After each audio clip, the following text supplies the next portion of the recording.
I think it would be fun to play around with an alternative fuel for our spaceships, and so today we're going to look at the ins and outs and the ups and downs of powering a spaceship with ethanol. Welcome to Laurence Plays Factorio Planetary Pioneers, where apparently it's okay to drink and fly because there's nobody out in interplanetary space to complain. The biggest difference with an ethanol-powered ship is that it can't make its fuel from the rocks collected in space. Much like a real-world spacecraft, it all has to be shipped up from a planet. Pelagos in this case. We've started making titanium barrels for this because they stack twice as high and apparently weigh half as much as steel barrels, even when full. This means that we can fit twice as many of them into the rocket, dramatically reducing the shipping costs to orbit. Once up on the spaceship, the ethanol can be extracted from the barrels, with the empties being returned to the ship's cargo hold. Since the ship doesn't need to capture rocks for fuel, I thought it would be interesting to try and build a ship with no grabbers on the front, one that's entirely self-contained whilst in flight. So I copied the front laser design from Mark's Gleben ships. However, instead of using nuclear reactors for power, I've used the Foliac solar panels. These produce 300 kilowatts nominal, so 5 times more than the vanilla panel's 60 kilowatts, and out here in space that's increased further to 600 kilowatts due to the lack of atmosphere. This is great, but when we consider that the turrets can pull in 5 megawatts each, and the ship has 56 of them, it doesn't seem quite so generous. Those turrets have a total possible power consumption of 280 megawatts, or 333 panels worth. Fortunately, the lasers aren't all shooting all the time, and so I've ended up with an average power consumption of around 20 megawatts, well under the theoretical maximum of 70 megawatts from these panels. If the ship moved faster, then power consumption would probably increase as the lasers would have to work harder, but even at full speed it seems to be okay. Oh, and in case you were wondering, a previous version of this ship had a pair of engines in the centre with banks of solar panels going past it on either side, which is why it's called the Y-Wing. Yes, it needs a new name, so let me know in the comments what you think we should call it. Before I start talking about efficiency measures, I'd also like to ask for some feedback. For the last month or so, I've been trying a slightly different way of making the videos. It means they're a bit shorter, but hopefully also a bit more coherent. What do you think? Are they better like this? Please let me know again in the comments. Thrusters have internal fuel tanks, and the performance of the thruster depends on how full those tanks are. This graph is for the vanilla thruster because it's the simplest, and it shows that when the green thrust line rises, the blue fuel consumption line rises much faster. In this case, the fuel usage rises from 10 to 200%, an increase of 20 times, but the thrust only goes up by 10 times, meaning that the efficiency, as shown by this orange line, actually drops off the more fuel you put in the engine, reaching 50% at full thrust. In the past, when we've built spaceships, we've just thrown as much fuel and oxidizer at the thrusters as they can take, not worrying too much about efficiency, because the supplies are made out of free resources harvested from the depths of space. This does leave the engines running at their least efficient, but they're producing maximum thrust, so the ships are moving as fast as possible, which is generally desirable. There is a small downside. Even though the resources are free and easily obtained, if you're using more fuel, then you do need more machines making that fuel, and that takes up a lot more space on the ship. If you run your thrusters at a more efficient level, they produce less thrust, so the ship moves more slowly. You can compensate by adding more engines, but if that makes the ship wider, you end up increasing the drag, and so the ship doesn't move any faster. You can have multiple engine banks in a line, but that looks and feels wrong to me, so I don't like to do it. You can use higher quality thrusters to get more speed, or you can just accept the lower speed. Lower speed is better for another reason. It's not just about the amount of thrust that you get per unit of fuel. Since Factorio spaceships experience drag in the cold vacuum of space, the faster the ship goes, the more thrust it needs to maintain that speed. For a given speed, using more engines at a lower thrust will be more efficient, but if you double the thrust, you only go about 50% faster, so having a ship move more slowly is also far more fuel efficient, and that's not really shown on these graphs. So, if you take an existing ship design and run the engines at 50% thrust, they will use less than a third of the fuel, but still run at about 2/3 speed. That's a pretty good trade-off, halving the fuel costs for the journey. We can take it further too. 25% thrust requires 13% fuel, but gives 33% speed, so slightly over a third of the fuel per trip. So if you're prepared to be patient, you can cut down on fuel requirements enormously. The graph for the ethanol thruster looks a little bit different, but the principles and the proportions are the same. When run with full fuel, you get more power, 5 times as much in this case, but it halves the efficiency, so you use a lot more fuel. And why is all this relevant, I hear you ask? Well, if we're going to have a limited supply of fuel because it's being brought up from a planet by rocket and then stored in tanks for the flight, it would make sense to try and be a bit more careful with how much we use. We want our spaceship to be able to complete a full round trip without running out of fuel.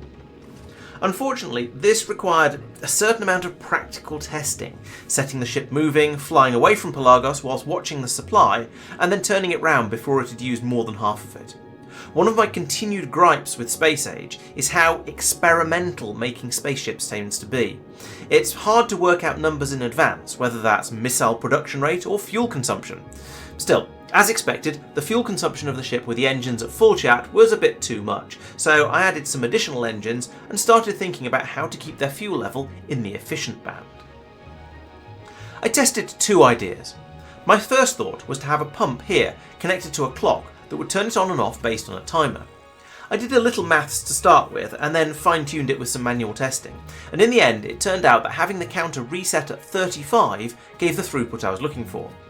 Given that a pump runs at 1200 fluid per second, using a 35th of it means we're using only 34 fluid per second between the engines. This fuel gets pushed into the pipe and is immediately taken up by the thrusters, and if I mouse over one, you can see it's just over 10% full, and the consumption level is around 10% for the maximum, with the efficiency holding it around 20%.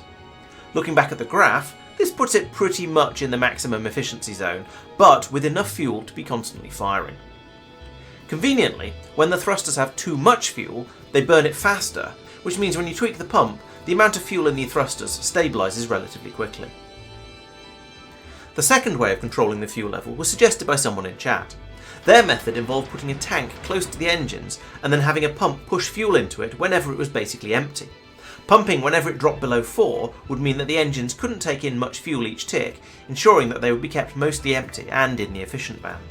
I tested this out as well, and it did seem to work, but I decided that I preferred my design, possibly because it was my design. I also needed to consider what would happen when the ship was stationary at a planet. With the setup I've described, the pump would keep pumping 30 fuel per second into the thrusters, and so they would gradually fill up, leading to the engines running inefficiently when the ship departs. This isn't ideal if we're trying to save fuel, and so there's another pump at the top of the pipe, which is hooked up to the ship's pilot. By outputting the speed signal on V, we can make sure that this pump only runs when the ship is moving, thereby preventing the thrusters from gorging themselves. There should be enough fuel in the system's buffers to allow it to start moving when it wants to leave a planet, but this is a potential vulnerability. This design works nicely. The thrusters are working at maximum efficiency, and there's enough of them that the ship can still manage a speed of around 100 km a second, depending on whether it's going uphill or not. This is reasonable, but not amazing. The Gleben ship is about 3 times as fast, the Lime is about 4. To some extent, a ship's raw top speed doesn't really matter though. It's more about total throughput than speed. If you take twice as much cargo but move at half the speed, then you still have the same throughput. This could be done either with a single, bigger ship, or by having 2 ships working the same route. However, the Pelagos ship is responsible for delivering the decomposition science packs, which decompose, and so we would like them to be taken over to Norvis as quickly as possible. Additionally, Pelagos has a very healthy supply of ethanol, and so I decided it would be sensible to add in an extra pump which turns on when the ship is stopped at Pelagos and fills up the internal buffers in the thrusters. This means that when the ship initially leaves Pelagos with the science packs on board, it will fly at its full speed of almost 300 km a second, but will be using 10 times as much fuel. This lasts until the internal buffers drain, at which point it will gradually drop back to more efficient running. The fuel buffered in the pipes is enough to keep it at maximum thrust for much of the run back to Norvis, dropping over to the thruster's internal buffers shortly before arrival, and then dropping all the way down to high efficiency mode about halfway back. This could be reduced a bit by moving the pump down the spinal pipe, and I think this would be a sensible modification. This seems like a great idea. We can make the ship move faster when it has spoilable cargo, and then reduce fuel consumption when it's travelling empty.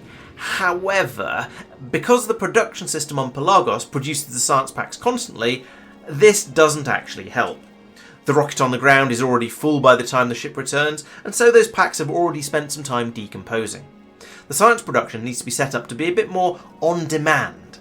And to make this work, ideally we would need to detect when the ship arrives in orbit over Pelagos, and then have a huge number of biochambers make the science packs as quickly as possible, and then launch them up while they're still at maximum freshness. This could be done by reading orbital requests from the silo, and then only activating production when required. This would be quite straightforward. However, there would still be the problem of decomposition packs essentially being taken over to just rot on Norvis when there's no demand for them. This is a much harder problem to solve, since, as far as I know, there's no way to read what science packs the current research requires, and therefore whether it's even worth shipping the packs over. I think doing something like this with the Gleben packs would be worthwhile. We could keep those in the ice chests, and so having a stockpile on Norvis doesn't matter, and it would eliminate the problem of them gradually rotting in the spaceship, so I would like to see this implemented.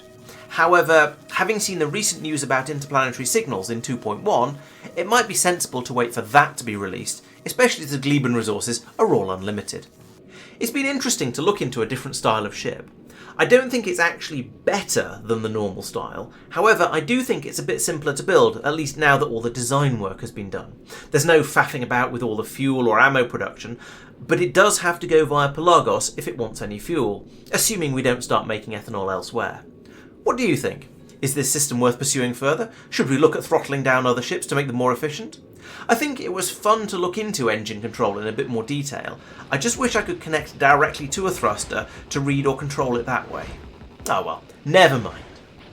I hope you've enjoyed that dive into the ethanol thruster and haven't drowned too deeply in the graphs. We'll be back to play some more Planetary Pioneers on Monday at 7:30 PM UK time, so come along to find out what planet we're on now. If you'd like to try it out for yourself, you can download the Planetary Pioneers mod pack from the Factorio mod portal and use the seed 11111 to get your own copy of our solar system. I'll be back on Wednesday as well for a solo stream where I'll be playing some smaller mods and maybe even some other games. Finally, these videos will continue to come out on Thursdays and Fridays, so please make sure you're subscribed so you don't miss out. Thanks for watching, and I'll see you next time. Bye bye.